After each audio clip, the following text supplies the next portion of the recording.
तो एपिसोड की स्टार्टिंग होती है और हमें सबसे पहले थाइम को दिखाया जाता है। थाइम एक वॉच की तरफ देख रहा होता है जिसमें पहले 11 बजे होते हैं लेकिन बाद में टाइम चेंज हो जाता है। तभी थाइम के पास में एक डॉक्टर आता है। वो कहता है कि क्या मैं तुमसे थोड़ी देर बैठकर बात कर सकता हूँ। तो थाइम ना अपने कैबिन से बाहर चला जाता है और उस सीनियर डॉक्टर से बात करने लगता है। तो जो वो सीनियर डॉक्टर होता है वो थाइम को एक्चुअल में एक बात बताने आया था कि थाइम अब रिसर्च लैब में जाके अपनी रिसर्च कर सकता है उस डिपार्टमेंट में जाके। तो उसी के लिए वो थाइम को कॉन्ग्रेचुलेशन बोलता है और फिर वहाँ से चला जाता है। तभी थाइम के पास में नूचा नाम की लड़की की कॉल आती है। नूचा थाइम की गर्लफ्रेंड थी और उसकी कॉल आने के बाद में ये सीधा चला जाता है टेरेस पे। और वहाँ जाने के बाद में ये नूचा को अपनी फीलिंग्स बता देता है कि देखो मैं तुम्हारे लिए पहले जैसा फील नहीं करता, मुझे नहीं पता मेरे साथ में क्या हुआ है। तो नूचा ना इसके आंसर से काफ़ी खुश होती है कि इसने मतलब कम से कम थाइम ने नूचा को सच बोला है, अपनी फीलिंग्स के बारे में झूठ नहीं कहा है। वो नूचा को ज़बरदस्ती अपने साथ नहीं रह सकता। तो नूचा कहती है ठीक है कोई बात नहीं, अब तुम अपनी ग्रैंड मदर का ट्रीटमेंट ना मेरे साथ में करवा सकते हो, मेरे पास ला सकते हो अपनी दादी की ट्रीटमेंट के लिए। तो यहाँ पर जो नूचा और थाइम का ब्रेकअप, लगभग ब्रेकअप ही समझ लो, जब थाइम ने मना कर दिया था नूचा को, लेकिन फिर भी इनके बीच में सब कुछ ठीक था, वो फ्रेंड्स थे। तो यहाँ पर अब नेक्स्ट डे ग्रेट जाता है हॉस्पिटल। वो उसने अपॉइंटमेंट ली होती है थाइम से मिलने के लिए। तो जब थाइम के पास में ग्रेट पहुंचता है और वो बताता है अपनी प्रॉब्लम कि मुझे पेट दर्द है और कुछ अजीब सा फील होता है, नींद भी बहुत कम आती है। तो यहाँ पे क्या होता है, थाइम इससे कहता है कि ठीक है तुम बेड पे जाके लेट जाओ और अपनी शर्ट ऊपर करो। तो जब ग्रेट का ट्रीटमेंट चल रहा होता है तो इस एपिसोड में हमें क्या दिखाया है कि थाइम ने ग्रेट को फर्स्ट टाइम देखा था। अब यहाँ पे क्या होता है, जो थाइम होता है ना, ट्रीटमेंट करने के बाद में ग्रेट का, इन दोनों को काफ़ी अट्रैक्शन फील होता है। जैसे होता है ना कि हमें पहले ही बार में कोई बहुत ज़्यादा पसंद आ जाता है। ग्रेट के साथ में भी ऐसा ही हुआ था। तो ग्रेट जाते जाते अचानक से पीछे मुड़ के थाइम की तरफ देखता है तो थाइम भी ना एक बड़ी अच्छी सी स्माइल करता है। ऐसा लगता है जैसे मतलब उस स्माइल के थ्रू ही इसने सब कुछ बोल दिया हो। अब थाइम बाहर जाता है हॉस्पिटल के। तो अब पता है नेक्स्ट डे क्या होता है कि ग्रेट फिर से आ जाता है। इनकी स्टोरी दिखाई जा रही होती है कि सब कुछ सही चल रहा था, धीरे धीरे हॉस्पिटल में मिले और ये दोनों एक दूसरे को डेट करना शुरू कर दिए थे। तभी जो ग्रेट था ना बीच बीच में थाइम की ग्रैंड मदर के पास में भी जाता था और उनकी मसाज वगैरह कर दिया करता था। दादी काफ़ी बीमार रहती थी इस वजह से। अब यहाँ पे ग्रेट और टाइम का जो अच्छा टाइम था ना, कहते हैं क्वालिटी टाइम होता है, वो था। और इनका साथ में दिखाया जा रहा होता है कि पास्ट का टाइम चल रहा होता है। मतलब जो मेमोरीज इन लोगों ने साथ में बनाई थी ना, वो सारी चीज़ें हमें दिखाई जा रही होती हैं। और एक सीन होता है कि ये दोनों स्विमिंग पूल में नहा रहे होते हैं। तभी वहाँ पर इन दोनों का कुछ रोमांस दिखाया जाता है। मतलब पानी के बाहर इन लोगों को फुर्सत नहीं मिल रही है तो ये वहाँ पे जाते हैं पानी के अंदर और फिर यहीं पर बेचारे किस करते हैं, क्योंकि बाहर इन्हें मौका नहीं मिल रहा होता है। हालांकि इन्हें देखने वाला कोई नहीं है, लेकिन फिर भी अब यहाँ पे ये दोनों जिम में होते हैं। और मैंने क्या ही बताऊँ, इनके रोमांटिक सीन ही चलते हैं, तुम लोग खुद ही देख लो, इनका रोमांस दिखाया जा रहा होता है। अब सीन आता है फाइनली जहाँ पर ग्रेट और टाइम दोनों इंटीमेट होने के बाद में जैसे ही ग्रेट बाहर चला जाता है वॉशरूम का बोल के, लेकिन अचानक से टाइम क्या होता है, 11 बजने वाले होते हैं। तो 4 मिनट का वही विजन स्टार्ट होता है और अब प्रेजेंट का सीन दिखाते हैं। जो टाइम को गोली लगी थी ना, मार दी थी वारिद का जो उसका आदमी होता है उसने। तो यहाँ पर इसके पास में डैन भी होता है। डैन जगाने की कोशिश कर रहा होता है लेकिन टाइम होता है अपने उसी विजन में। तो ये ना ऐसा लगता है घर के अंदर लॉक हो गया है। अब इसके बाद में वो बहुत आवाज़ लगाता है कि ग्रेट दरवाज़ा खोलो, बाहर आओ, लेकिन ना ग्रेट बाहर आता है और ना ही टाइम उस घर से बाहर जा पाता है। तो क्या होता है कि अचानक से प्रेजेंट का सीन दिखाता है जहाँ पे डैन ना बचा लेता है टाइम को और हॉस्पिटल ले जाता है। अब हमें दिखाते हैं फा नाम की लड़की को, ये वारिद की बेटी होती है, मुझे पहले इसका नाम पता नहीं था। इसके पास में कौन आता है और कौन आके पूछता है इससे कि क्या तुम हमारी हेल्प करने वाली हो, कुछ करने वाली हो। जैसे इनका जो गैम्बलिंग डिपार्टमेंट था उसके बारे में सबको पता चल गया होता है। तो फा मना कर दिया कि नहीं देखो, अब तुमने मुझे कभी लव तो किया ही नहीं था, तो हमारा कोई फ़ायदा भी नहीं है कि हम दोनों साथ में रहें, और तुम ना अपने इस केस के लिए मुझे और मेरे डैड को प्रॉब्लम्स में डाल दोगे। इससे बेहतर है कि तुम मुझसे दूर रहना, अपना फेस दिखाना भी मत। और यहाँ से क्लियर कह देती है कि तुम यहाँ से जाओ। अब कौन को बहुत ही ज़्यादा गुस्सा आता है, हालांकि वो प्यार नहीं करता था फा से, लेकिन फिर भी। अब हमें दिखाते हैं यहाँ पर कौन को, वो जाता है अपने उसी डिपार्टमेंट के अंदर जहाँ इसके फादर ने बोला था कि लकड़ी का रूम है, वहाँ पर तुम्हें एक बैग मिलेगा, फ़ोन मिलेगा। उस बैग में बहुत सारे पैसे होते हैं और उस फ़ोन को भी ये निकाल लेता है बाहर।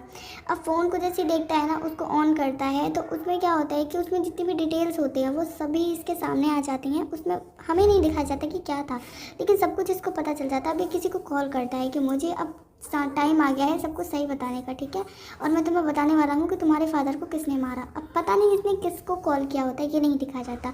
अब हमें दिखाया जाता है पुलिस डिपार्टमेंट को। यहाँ पर वही इंस्पेक्टर होता है। तो इनका सस्पेक्ट होता है, एक टोंकला होता है और एक दूसरा पर्सन होता है। तो टोंकला के लिए इंस्पेक्टर जो होता है ना, उसको लग नहीं रहा होता कि टोंकला किलर हो सकता है। अब यहाँ पे तभी हम देखते हैं कौन को, कौन बार बार कॉल कर रहा होता है टोंकला को, लेकिन टोंकला रिसीव नहीं करता है। तभी इसकी नज़र पड़ती है, पहले ये मैसेज करता है, नज़र तो बाद में पड़ेगी, पहले ये मैसेज करता है कि तुम कहाँ पर हो, बहुत दिन हो गए हैं, मैंने तुम्हें देखा भी नहीं है।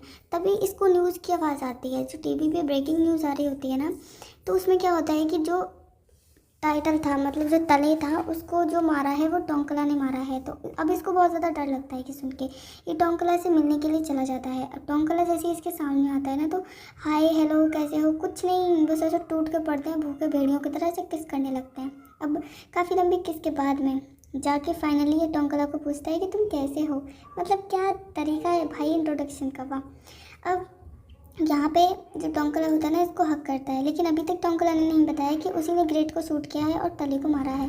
अब यहाँ पे देखते हैं एक पुलिस वाला होता है जो कि उसी इंस्पेक्टर के पास में एक वीडियो लेकर जाता है, किसकी, टोंकला और कॉर्न की, क्योंकि इन दोनों को किसी एक स्टोर में कैप्चर किया होता है कैमरे में। अब इस वीडियो को देख के जो टोंकला होता है, उसको कॉर्न के साथ में देख के इंस्पेक्टर को बहुत बुरा फील होता है, हर्ट फील होता है। तभी इसको याद आता है कि जब वो टोंकला के घर में था, हमें एक फ्लैशबैक के थ्रू दिखाया जाता है कि जब वो टोंकला के घर में था तभी कौन वहाँ पर आया था, और टोंकला ने मना कर दिया था कि मैं इसको छुपा दिया था इंस्पेक्टर को, लेकिन इंस्पेक्टर ने पहले ही देख लिया था। अब इस बात को ये किसी को नहीं बताता है और चुप रहता है। अब नेक्स्ट सीन में देखते हैं टोंकला और कौन दोनों घर पे होते हैं अपने। तो यहाँ पे टोंकला से पूछता है कौन कि ऐसा क्या हुआ है, मैं तुम्हें बचा लूँगा, मैं तुम्हें कुछ भी नहीं होने दूँगा। लेकिन तभी सामने से पुलिस आ जाती है। इनको जैसे ही पुलिस का सायरन सुनाई देता है ना, तो ये घर के पीछे से भाग जाते हैं। अब जब ये भाग रहे होते हैं तो भागते भागते जैसे ये जाने वाले होते हैं, तभी सामने से कुछ अटैकर इन पर अटैक करते हैं, जैसे कुछ होता है ना गली के मवाली। लेकिन तभी वही इंस्पेक्टर आता है, उन लोगों को बचा लेता है।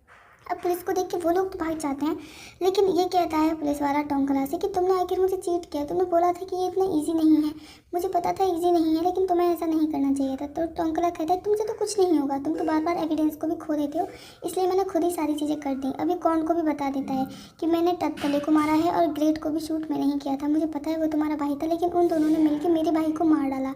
अब और कहता है कि मैंने तुम्हारे साथ चीट भी किया था, मतलब वो जो नाइट स्पेंड करता था ना इस इंस्पेक्टर के साथ में, इस चीज़ को भी।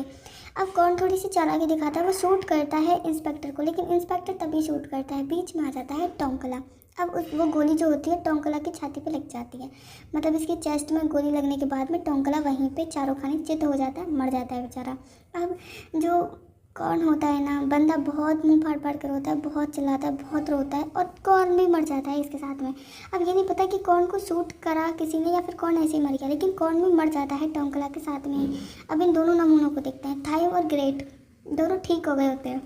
जो ग्रेट होता है ना, अपने भाई और टोंकला की फ़ोटो के सामने बैठा होता है और आज से ये सिगरेट छोड़ देता है। कहता है कि कौन हमेशा कहता था ना, आज इसलिए मैं तुम्हारे सामने ही इस सिगरेट को पीना बंद कर दूंगा, स्मोकिंग बंद कर दूंगा।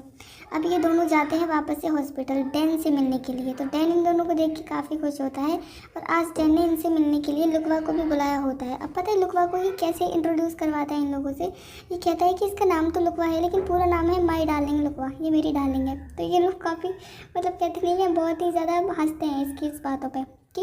लेकिन तभी लुकवा को याद आता है कि उसने ग्रेट को कहीं तो देखा था। अब याद आता है कि इनका एक आर्ट एग्जीबिशन हुआ था, उसी में देखा होता है इसने, लुकवा ने, ग्रेट को। लेकिन अचानक से क्या हुआ था कि ग्रेट लुकवा से मिलने के बाद में वहाँ से चला जाता है, उसके पास में किसी की कॉल आती है, लेकिन लुकवा सीढ़ियों से उतर रही होती है। तभी इसको वही 4 मिनट वाली जो बीमारी थी, अचानक से बहुत ज़्यादा पैनिक हो जाते थे ये लोग, वही चीज़ें होने लगती हैं। लेकिन ग्रेट वहाँ से चला गया था, उसने उस वक्त उतना ध्यान नहीं दिया था लुकवा पे। अब प्रेजेंट में ग्रेट एक कैफ़े में काम करता है और इसके जो पेरेंट्स थे ना, वो आउट ऑफ मतलब कंट्री होते हैं, वो देश से ही बाहर होते हैं। इसकी जो माँ होती है वो कहती है कि अब हम वापस आने वाले हैं, तुम्हें किसी से बात करनी होगी और यहाँ पर उसको पैसे दे देना, वो हम लोगों का केस सॉल्व करने में हेल्प करेगा हमारी, और फिर हम वापस आ सकते हैं अपने देश में। ये इस चीज़ के बारे में थाइम से भी डिस्कस करता है। तो थाइम कहता है देखो तुम्हें जो करना है तुम करो, लेकिन अगर मेरे पेरेंट्स के और ग्रैंड मदर का जो भी कल्प्रिट है, जो किलर था जिसने मारा इसकी दादी को, वो मेरे सामने आता है तो मैं अपना रिवेंज ज़रूर लूँगा। अब नेक्स्ट ग्रेड जाता है बहुत सारे पैसे लेके, और ये ना कोई मतलब कहते नहीं बिजनेसमैन नहीं होता, लेकिन कोई ऐसा होता है जिससे प्राइम मिनिस्टर पॉलिटिक्स में जो होते हैं कुछ ऐसा, तो उसको दे देता है। अब ये कहता है कि देखो 1 वीक लगेगा, मैं तुम्हारे पेरेंट्स को वापस बुला लूँगा इस कंट्री में, केस को सॉर्ट आउट करा दूंगा। अब ग्रेट ने पता क्या किया था, इस आदमी के साथ में सारी बातें रिकॉर्ड कर ली होती हैं कैमरे में, और ये किसी को दे देता है। अब ये बंदा मास्क में होता है तो पता नहीं कौन था। अब जैसे ही ये जो आदमी था ना, ये क्या करता है कि बाहर निकलता है, लेकिन तभी इसके सामने मीडिया आ जाती है और वो इससे क्वेश्चन करने लगते हैं, क्योंकि जो वो वीडियो थी ना ग्रेट ने बनाई थी वो सबको पता चल जाती है। और यहीं पर पुलिस आती है और इस बेचारे बूढ़े आदमी को, ये बेचारा तो नहीं था, ये बहुत मक्कार इंसान होता है, उसको पकड़ के ले जाती है।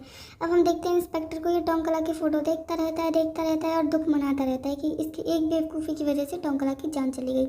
अब यहाँ पर ये घर में जाते हैं, जो वारिद था ना उसको किसी ने ज़बरदस्ती किडनैप करके रखा था यहाँ पर, और जैसे ही ये वहाँ पर पहुँचते हैं तो इन्हें कुछ नहीं मिलता, मतलब वारिद की डेड बॉडी नहीं मिलती, लेकिन वो काफ़ी क्रिटिकल कंडीशन में होता है, तो ये लोग उसको हॉस्पिटल में एडमिट कर देते हैं, बाकी इन्हें कोई और नहीं मिलता। अब वारिद के पास में जाता है थाइम इसको बहुत ध्यान से देखता है, किसने किस तरीके से थाइम के पेरेंट्स को मार डाला, फिर इसकी दादी की जान ले ली। अभी पता क्या करता है, जो ऑक्सीजन की पाइप लगी होती है ये उसको हटा देता है, और वारिद को जैसे ऑक्सीजन आना बंद होता है, वो सांस नहीं ले पाता, उसको मतलब सांस लेने में बहुत प्रॉब्लम होती है, लंबी लंबी सांसें लेता है और फिर मरने लगता है। लेकिन तभी यहाँ पे फा आती है तो वारिद जो होता है ना वो मरा नहीं था, मतलब सिर्फ थाइम ऐसा करने के बारे में सोच रहा था, उसने वारिद को सच में नहीं मारा था। अब यहाँ पर वो चला जाता है।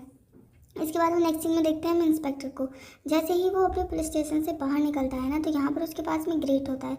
अब ग्रेट पता है यहाँ पर उसने जो भी गलती की थी, उसने डोम को मारा था, उसका कन्फेशन करने आया होता है। कहता है कि मैं अपनी सारी रिस्पॉन्सिबिलिटी लेने के लिए रेडी हूँ कि मैंने एक मर्डर किया था, मैंने नहीं किया था लेकिन मैं वहाँ पर मौजूद था।